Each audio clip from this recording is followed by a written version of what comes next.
आज गणतन्त्र दिवस। नेपाल राजतन्त्रात्मक शासनबाट लोकतान्त्रिक शासनको उचाइमा पुगेको दिन।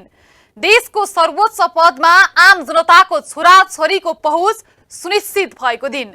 नयाँ संविधान अन्तर्गत संघीय प्रणालीमा गएको देशको संघीय संरचना अन्तर्गत भर्खरै स्थानीय सरकारको निर्वाचन सम्पन्न भएको छ।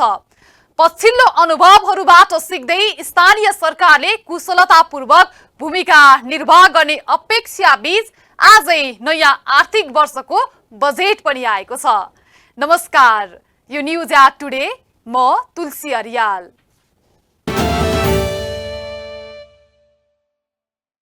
₹17.93 अर्बको बजेट आएको छ यसपालि। बजेटमा आम जनतालाई करको छुटको दायरा बढाइनुका साथै विभिन्न सहुलियत पनि घोषणा गरिएको छ।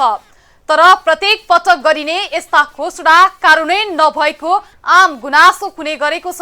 कस्तो छ त यस पटकको बजेट आम चासो छ। सँगै बजेट कार्यान्वयनमा होला कि नहोला भए आम जनमानसको जीवन स्तरमा कस्तो असर पर्ला चासो छ। सरकारले आगामी आर्थिक वर्ष 2079-80 का लागि 17.93 करोड रुपैयाँको बजेट ल्याएको छ। अर्थमन्त्री जनार्दन शर्माले आइतबार संसदमा उक्त आकारको बजेट प्रस्तुत गरेका हुन्। अर्थमन्त्री शर्माका अनुसार आगामी आर्थिक वर्षमा चालू खर्च 7.53 करोड, पुँजीगत खर्च 3.80 करोड, वित्तीय व्यवस्थातर्फ 2.30 बजेट विनियोजन भएको छ। आगामी आर्थिक वर्षका नीति तथा कार्यक्रमहरू कार्यान्वयन गर्न रु 17.93 करोड विनियोजन गरेको छु। कुल विनियोजन मध्ये चालू तर्फ रु 7.53 करोड अर्थात् 42%, पुँजीगत तर्फ रु 3.80 करोड अर्थात् 21.2%, वित्तीय व्यवस्थातर्फ रु 2.30 करोड अर्थात् 12.8% र प्रदेश तथा स्थानीय तहमा वित्तीय हस्तान्तरणतर्फ रु 4.29 करोड अर्थात् 24% रहेको छ। यस आर्थिक वर्षमा सरकारले स्रोत जुटाउन राजस्वमा 12.11 करोड लक्ष्य लिएको छ। 2.56 करोड आन्तरिक ऋण उठाउने भनेको सरकारले 55.46 करोड वैदेशिक अनुदान लिनेछ। त्यसपछि बाँकी स्रोत पूर्तिका लागि 2.42 करोड रुपैयाँ वैदेशिक ऋण लिने अर्थमन्त्री शर्माको भनाइ छ। सरकारले चालू आर्थिक वर्षमा 16.32 रुपैयाँ बराबरको बजेट कार्यान्वयन गरिरहेको छ। प्रदेश र स्थानीय तहमा वित्तीय हस्तान्तरणतर्फ 4.29 करोड अर्थात् 24% बजेट छुट्याइएको छ। आगामी आर्थिक वर्षका लागि अनुमान गरिएको खर्च बेहोर्ने स्रोत मध्ये राजस्वबाट रु 12.40 करोड र वैदेशिक अनुदानबाट रु 55.46 करोड बेहोर्दा रु 4.98 करोड न्यून हुनेछ। सो न्यून पूर्ति गर्न वैदेशिक ऋणबाट रु 2.42 करोड जुटाइनेछ। राजस्व परिचालन र वैदेशिक अनुदान तथा ऋण सहायता परिचालन गर्दा नपुग हुने खुद रु 2.56 आन्तरिक ऋणबाट बेहोरिनेछ।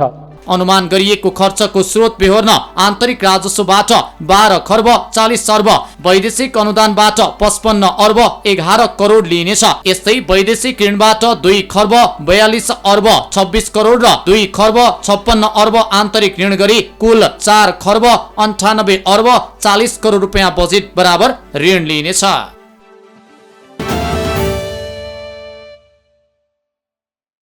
लोकप्रिय चुनाव लक्षित बजेट आउने आकलन गरिएको बेला यस पटक सरकारले आम सर्वसाधारणलाई आकर्षित गर्ने लोकप्रिय बजेट नै ल्याएको छ। वृद्ध भत्ता प्राप्त गर्ने उमेर 2 वर्ष घटाइने, कर्मचारी तलब 15% बढाउने र विदेशबाट फर्किएकाहरूलाई सहुलियत ऋण दिने सम्मका योजनासम्मका लागि सरकारले यस पटक बजेट छुट्याएको छ। यस पटकको बजेट विशेष गरी कृषि केन्द्रित देखिएको छ। शिक्षा र स्वास्थ्य क्षेत्रमा यस पटक उल्लेख्य प्रगति हासिल गर्ने लक्ष्य विनियोजित बजेटमा देखिन्छ। सरकारले आइतबार आगामी आर्थिक वर्ष 2079-80 का लागि बजेट ल्याएको छ। संसदमा अर्थमन्त्री जनार्दन शर्माले बजेट प्रस्तुत गरेका हुन्। बजेटमा कृषि, शिक्षा, स्वास्थ्य लगायतका क्षेत्रलाई प्राथमिकतामा राखिएको छ। सोही अनुसार बजेट विनियोजन गरिएको छ। केही लोकप्रिय तथा नयाँ शीर्षकमा बजेटलाई प्राथमिकता दिएको छ भने केही पुरानै योजनालाई निरन्तरता दिएको छ। सरकारले आगामी बजेटमा अन्य क्षेत्रमा भन्दा कृषि क्षेत्रमा भारी बजेट वृद्धि गरेको छ। यस्तै खेलकुदतर्फ भने 28 करोड कम बजेट विनियोजन गरिएको छ। कुन क्षेत्रलाई कति बजेट? कृषितर्फ सरकारले आउँदो आर्थिक वर्ष 2079-80 का लागि कृषि क्षेत्रमा 55 अर्ब 97 करोड रुपियाँ बजेट विनियोजन गरेको छ। संघीय संसदको संयुक्त बैठकमा आउँदो आर्थिक वर्षको बजेट प्रस्तुत गर्दै अर्थमन्त्री जनार्दन शर्माले कृषि क्षेत्रमा 55 अर्ब 97 करोड रुपियाँ बजेट विनियोजन गरेको जानकारी गराए। यसमा कृषि संकलन केन्द्र निर्माण गर्ने तथा कृषि एम्बुलेन्सको व्यवस्थापन, कृषि बीमा विस्तार गर्ने लगायतका कार्यक्रम रहेका छन्। सरकारले उखु किसानलाई सहुलियत दिनका लागि 81 करोड रुपियाँ रकम विनियोजन गरेको छ भने प्रधानमन्त्री कृषि आधुनिकीकरण परियोजनाका लागि 5 अर्ब 90 करोड रुपियाँ बजेट विनियोजन गरेको छ। सरकारले किसानसँग सरकार कार्यक्रम लागू गर्ने भएको छ। आगामी आर्थिक वर्ष 2079-80 को बजेट प्रस्तुत गर्दै अर्थमन्त्री शर्माले किसान हुनुमा आत्मसम्मान र गौरव वृद्धि गर्न किसानसँग सरकार कार्यक्रम लागू गरिने बताएका हुन्। योगदानमा आधारित किसान पेन्सन योजना लागू गर्न किसान हित कोषको स्थापना गरिने भएको छ। सरकारले आधारभूत कृषि उत्पादन धान, मकै, गहुँ, तरकारी र फलफूलको आयात आगामी वर्ष न्यूनतम 30% कम गर्ने र आगामी वर्ष निर्यात दोब्बरले वृद्धि गर्ने भएको छ। आगामी 5 वर्षभित्र व्यापार सन्तुलन कायम गर्ने, मर्यादित रोजगारी वार्षिक 30% वृद्धि गर्ने, भूमिहीन दलितलाई आगामी 3 वर्षभित्र आवास उपलब्ध गराउने बताएका छन्। सरकारले वार्षिक 8 लाख नेपालीलाई निरपेक्ष गरिबीको रेखाबाट माथि ल्याउने योजना पनि अघि सारेको छ। आगामी आर्थिक वर्ष 79-80 मा स्थानीय र प्रदेशमा 4 खर्ब 50 अर्ब रुपियाँ बराबर वित्तीय हस्तान्तरण हुनेछ। राजस्व बाँडफाँडबाट समेत स्थानीय र प्रदेशमा 1 खर्ब 63 अर्ब रुपियाँ जानेछ। वित्तीय समानिकीकरण तर्फ प्रदेशमा 61 अर्ब 43 करोड, स्थानीय तहमा 1 खर्ब 23 करोड रुपियाँ पठाउने व्यवस्था मिलाएको छ। सशर्त तर्फ प्रदेशलाई 57 अर्ब 17 करोड र स्थानीय तहलाई 1 खर्ब 83 करोड विनियोजन गरिएको छ। समपूरक अनुदान तर्फ प्रदेशलाई 6 अर्ब 30 करोड र स्थानीय तहलाई 7 अर्ब 27 करोड विनियोजन भएको छ। सरकारले किसान पेन्सन योजना अघि सारेको छ। यो कोषमा हरेक महिना किसानले जम्मा गर्ने रकमको 10% सरकारले जम्मा गरिदिनेछ। सरकारले कृषिमा उपयोग गर्ने गरी ग्रामीण विकास लघुवित्त वित्तीय संस्थाको पुनर्संरचना गर्ने भएको छ। स्थानीय तहलाई शेयर समेत दिलाएर त्यस्ता संस्था मार्फत किसान, महिला र दलितलाई सहुलियतपूर्ण ऋण दिने घोषणा गरेको छ। घरदैलोमै किसानले ऋण पाउने गरी घोषणा गरिएको छ। घरदैलोमै किसानले ऋण लिन पाउने गरी घोषणा गरिएका छन्। सरकारले प्रधानमन्त्री कृषि आधुनिकीकरण परियोजनाका लागि 5 अर्ब 90 करोड बजेट छुट्याएको छ। सरकारले विदेशी लगानीको न्यूनतम सीमा 2 करोड रुपियाँमा झारेको छ। अहिले यस्तो सीमा 5 करोड रुपियाँ रहेको छ। 10 करोड सम्मको वैदेशिक लगानीको स्वीकृत स्वचालित प्रणालीबाट हुने व्यवस्था समेत मिलाएको छ। स्वास्थ्यतर्फ सरकारले आउँदो आर्थिक वर्षमा स्वास्थ्य क्षेत्रका लागि 1 खर्ब 3 अर्ब 18 करोड रुपियाँ बजेट विनियोजन गरेको छ। सरकारले आगामी आर्थिक वर्षका लागि स्वास्थ्य तथा जनसंख्या मन्त्रालयलाई 79 अर्ब 38 करोड रुपियाँ बजेट विनियोजन गरेको छ। यस्तै स्वास्थ्य क्षेत्रका लागि प्रदेशमा 6 अर्ब 36 करोड र स्थानीय तहमा 27 अर्ब 44 करोड रुपियाँ विनियोजन गरेको छ। स्थानीय तह मार्फत 40 वर्ष नागेका सबै नागरिकको वर्षमा एक पटक निशुल्क स्वास्थ्य परीक्षणको व्यवस्था गर्ने भएको छ। सरकारले थप 20 वटा सरकारी अस्पतालमा ज्येष्ठ नागरिक वार्ड स्थापना गर्ने भएको छ। साथै 655 स्थानीय तहमा निर्माणाधीन आधारभूत अस्पताल सम्पन्न गर्नका लागि 10 अर्ब रुपियाँ बजेट विनियोजन गरेको छ। यसैगरी 98 प्रकारका निशुल्क औषधिका लागि 1 अर्ब 50 करोड रकम छुट्याइएको छ। सरकारले मृगौला रोगीहरूको निशुल्क मृगौला प्रत्यारोपणको व्यवस्था मिलाएको छ। यस्तै सबै प्रादेशिक अस्पतालमा डायलिसिस सेवा उपलब्ध गराउने डायलिसिस मेसिन खरिद गर्न 20 करोड विनियोजन गरेको छ। विपन्न मृगौला रोगीहरूलाई निशुल्क मृगौला प्रत्यारोपण गर्न 10 करोड विनियोजन गरेको छ। सरकारले आगामी वर्षदेखि मानव विकास सूचाङ्कमा पछि परेका 25 जिल्लामा सुत्केरीलाई 5000 रुपैयाँ सुत्केरी भत्ता दिने समेत भएको छ। शिक्षातर्फ सरकारले शिक्षा क्षेत्रका लागि 70 अर्ब 5 करोड रकम छुट्याएको छ। यस्तै सरकारले शिक्षा क्षेत्रतर्फ प्रदेशमा 5 अर्ब 32 करोड र स्थानीयतर्फ 1 खर्ब 21 अर्ब 1 करोड रकम हस्तान्तरण गरेको छ। सरकारले डलन्द्रामा मेडिकल कलेज स्थापनाको प्रक्रिया अघि बढाउने भएको छ। मेडिकल शिक्षाका लागि विदेशी विद्यार्थी आकर्षण बढाउन मेडिकल कलेजलाई प्रोत्साहन गर्ने सरकारले जनाएको छ। सरकारले शैक्षिक सत्र सुरु हुनु अघि सार्वजनिक विद्यालयमा विद्यार्थीको निशुल्क स्वास्थ्य परीक्षण गर्ने भएको छ। सरकारले देशका 7वटा प्रदेशमा बिजनेस इन्कुबेसन सेन्टर स्थापनाका लागि 26 करोड रुपैयाँ विनियोजन गरेको छ। नव प्रवर्तन स्टार्टअप व्यवसायका लागि सहयोग गर्न भेन्चर क्यापिटल मार्फत बिउ पुँजी प्रदान गरिने भएको छ। विदेशबाट फर्किएका युवालाई च्यालेन्ज फन्ड मार्फत सहुलियतपूर्ण कर्जा प्रदान गरिनेछ। यस्तै प्रदेश र स्थानीय तहको सहकार्यमा रोजगारमूलक जीविकोपार्जन शिक्षा प्रदान गर्न विद्यालय शिक्षा सुधार क्षेत्र कार्यक्रम सञ्चालनमा ल्याउनेछ। यस्तै प्रदेश र स्थानीय तहको सहकार्यमा रोजगारमूलक जीवन उपयोगी शिक्षा प्रदान गर्न विद्यालय शिक्षा सुधार क्षेत्रका कार्यक्रम सञ्चालनमा ल्याउने भएको छ। 14वटा विद्यालयमा सञ्चालित पढ्दै कमाउँदै कार्यक्रमलाई थप 100वटा विद्यालयमा विस्तार गर्न बजेट विनियोजन गरिएको छ। राष्ट्रपति शैक्षिक सुधार कार्यक्रम अन्तर्गत 1200 सामुदायिक विद्यालयको प्राविधिक पूर्वाधार सहित विद्यालय भवन निर्माण गरिने भएको छ। यस्तै सरकारले दिवा खाजा कार्यक्रमलाई क्रमशः 8 कक्षासम्म बनाउने लक्ष्यका साथ आगामी आर्थिक वर्षमा कक्षा 6 सम्म विस्तार गर्ने भएको छ। खानेपानी तर्फ सरकारले काठमाडौँ उपत्यका वरपरका जलस्रोतलाई उपत्यकाको खानेपानीको वैकल्पिक स्रोतका रूपमा उपयोग गर्ने भएको छ। सिस्नेरी र ठोस्ने खोलाको पानी काठमाडौँ ल्याएर वितरण गर्ने अध्ययन हुने भएको छ। सरकारले यी खोलाको पानी काठमाडौँमा ल्याउने बारे अध्ययन थाल्ने घोषणा गरेको छ।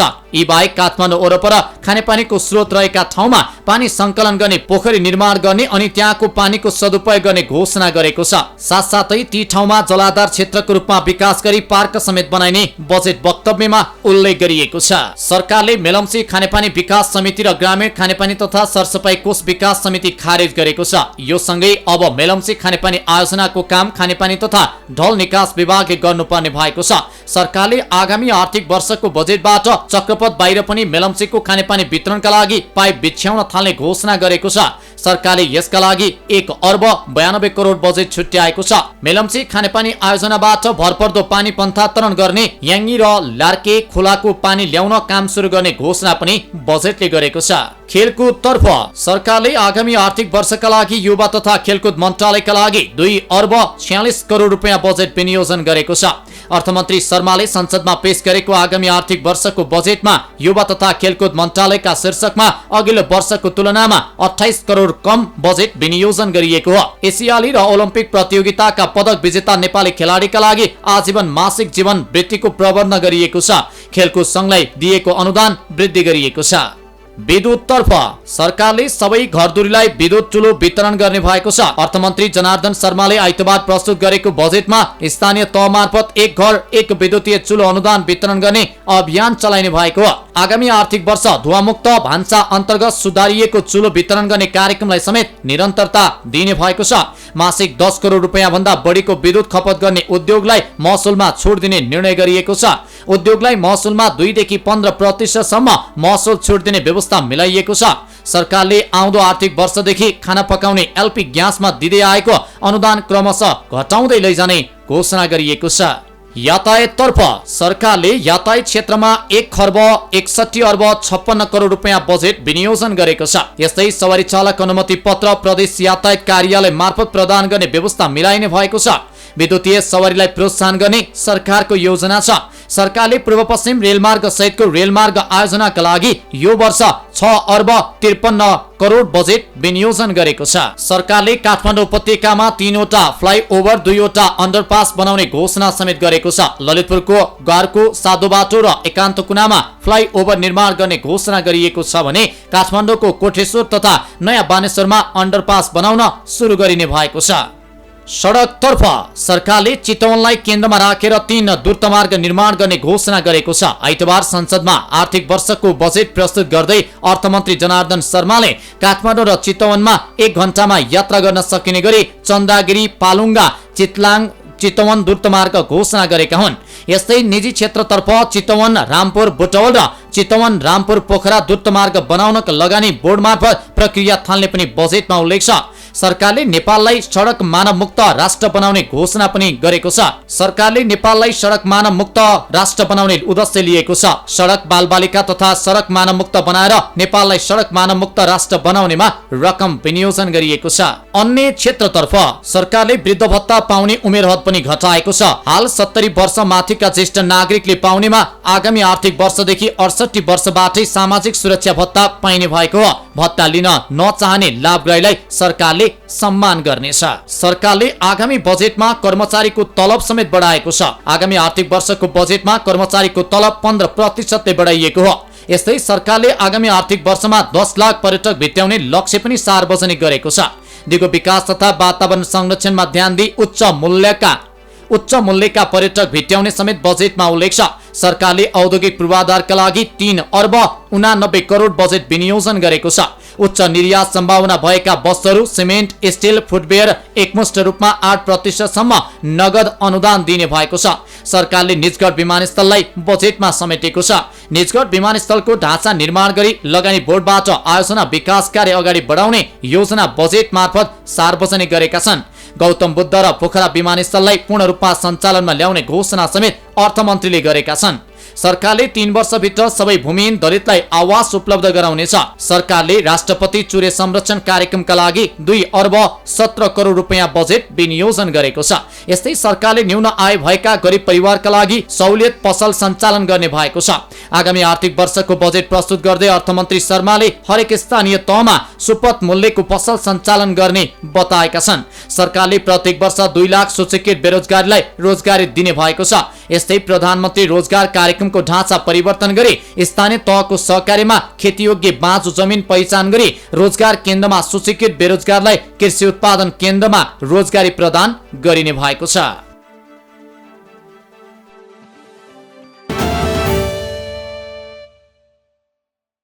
आजै बजेट जारी हुँदै गर्दा देशभर गणतन्त्र दिवस पनि मनाइँदैछ।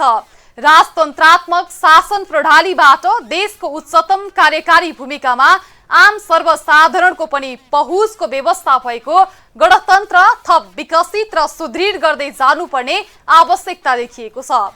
गणतन्त्र स्थापना पश्चात देश समृद्धि र विकासको गतिमा जाने आम जनताको चाहना अनुरूपको प्रगति नहुन सक्दा आम जनतामा राजनीति र प्रणाली प्रति नै वितृष्णा आउने अवस्था पनि देखिएको छ। तर पछिल्लो निर्वाचनमा युवा सहभागिताले गणतन्त्र थप सुदृढ हुने बाटो अग्रसर भएको आकलन गर्न सकिन्छ। जेठ 15 गते अर्थात् गणतन्त्र दिवस सरकारले प्रत्येक वर्ष जेठ 15 को दिनलाई गणतन्त्र दिवसका रूपमा मनाउँदै आएको छ। यस वर्ष पनि संघीय राजधानी काठमाडौँ सहित देशैभर आइतबार विविध कार्यक्रम गरी गणतन्त्र दिवस मनाइएको हो। सरकारले विशेष समारोहका बीच काठमाडौँको टुडी खेलमा गणतन्त्र दिवस मनाएको छ। सरकारले सैनिक मञ्च टुडी खेलमा पृष्ठभूमि र सुरक्षाकर्मीको कवाजका साथमा गणतन्त्र दिवस मनाएको हो। कार्यक्रममा सर्वत्र शान्तिको कामना गर्दै शान्तिको प्रतीक उडाइएको छ भने नेपाली सेनालाई सलामी अर्पण गरेको छ। गणतन्त्र दिवसको अवसरमा सैनिक मञ्च टुडी खेलमा राष्ट्रपति विद्यादेवी भण्डारी, उपराष्ट्रपति नन्दबहादुर पुन, प्रधानमन्त्री शेरबहादुर देउवा, प्रतिनिधि सभाका सभामुख अग्निप्रसाद सापकोटा, राष्ट्रिय सभाका अध्यक्ष गणेश प्रसाद तिमिल सिन्हा, कामु प्रधान न्यायाधीश दीपक कुमार कार्की लगायत संवैधानिक निकायका पदाधिकारीहरूको सहभागिता थियो। आज 7वटै प्रदेश सहित स्थानीय तहमा पनि गणतन्त्र दिवस मनाइएको छ।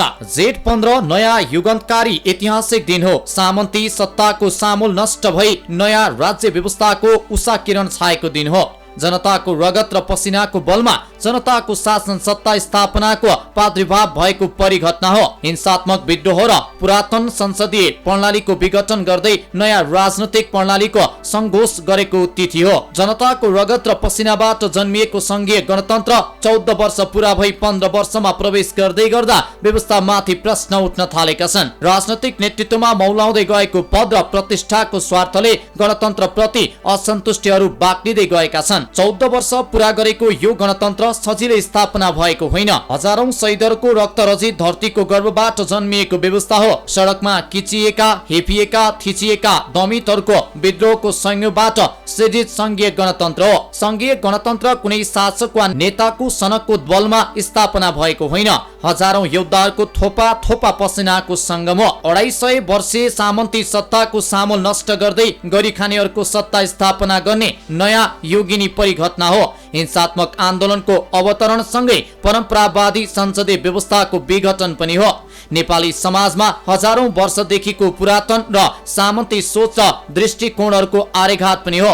मान्छे बीचको चरम विभेद, अपमान र सामाजिक जन्जिराका हत्कडी भत्काइएको प्रणाली हो। तर विडम्बना 14 वर्षको वयस्क गणतन्त्र यति बेला धर्मराउन थालेको छ। हिजोको विभेदमा नयाँ रूपहरू प्रकट हुन थालेका छन्। सामन्ती सत्ताको स्थानमा नवधनाढ्य सामन्त उदय हुन थालेका छन्। क्रान्तिकारी उपलब्धिमाथि प्रतिक्रान्तिकारी हरकतहरू जबरजस्त स्थापना हुने प्रयत्न गर्दैछन्। विगतको बलिदानमाथि हाँसी मजाकमा सत्ता दोहन हुन थालेको छ। त्याग र समर्पणको राजनैतिक स्कुलिङ आज भत्ताभङ्ग हुँदै गएको छ। कहिलेदेखि मनाउन थालियो गणतन्त्र दिवस। नेपालमा गणतन्त्र आउनु अगावै राष्ट्र प्रमुख हुनका लागि राज परिवारमै जन्मिएका व्यक्ति मात्रै हुन पाउने व्यवस्था थियो। राज्य शक्ति जनतामा रहने गरी संघीय लोकतान्त्रिक गणतन्त्रात्मक शासन व्यवस्था लागू भएको दिनका रूपमा हरेक वर्ष आजको दिनलाई गणतन्त्र दिवसका रूपमा मनाउने गरिन्छ। विक्रम सम्वत 2065 साल जेठ 15 गते ऐतिहासिक संविधान सभाको पहिलो बैठकले 1 शताब्दी लामो राजतन्त्रको अन्त्य गरी नेपाललाई संघीय गणतान्त्रिक मुलुक घोषणा गरेको थियो।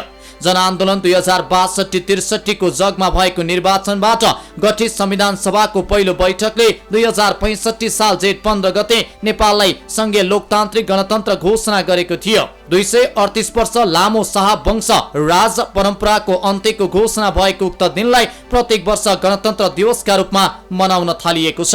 नवनिर्वाचित पहिलो संविधान सभाबाट 2065 साल जेठ 15 गते राजतन्त्रको अन्त्य गर्दै नेपालमा संघीय लोकतान्त्रिक गणतन्त्रात्मक शासन व्यवस्था लागू गरिएको थियो। 10 वर्षे सशस्त्र जनयुद्ध र 19 दिने जनआन्दोलनको बलमा स्थापित जहानिय राजतन्त्र अन्त्य भएर मुलुक गणतन्त्रमय बनेको थियो।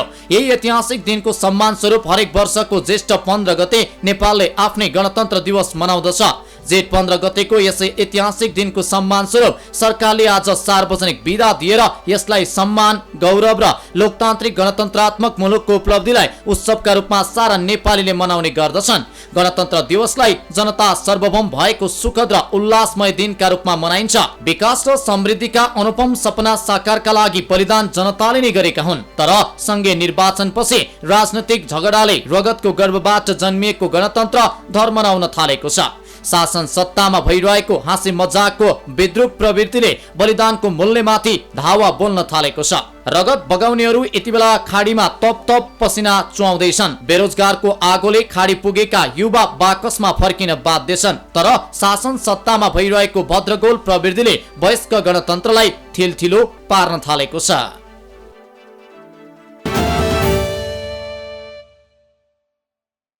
हरेक वर्ष बजेट आएपछि एउटै चासो हुन्छ, बजेट त ठिक छ, कार्यान्वयन हुनु पर्यो। प्रत्येक बजेट पश्चात बजेट कार्यान्वयन हुन नसकेको चिन्ता हुने गरेको छ। हरेक पटक बजेट भाषण भनिए जसो योजना कार्यान्वयन नहुँदा आम जनतामा बजेट एउटा कर्मकाण्डी वाचन जस्तो लाग्ने गरेको छ।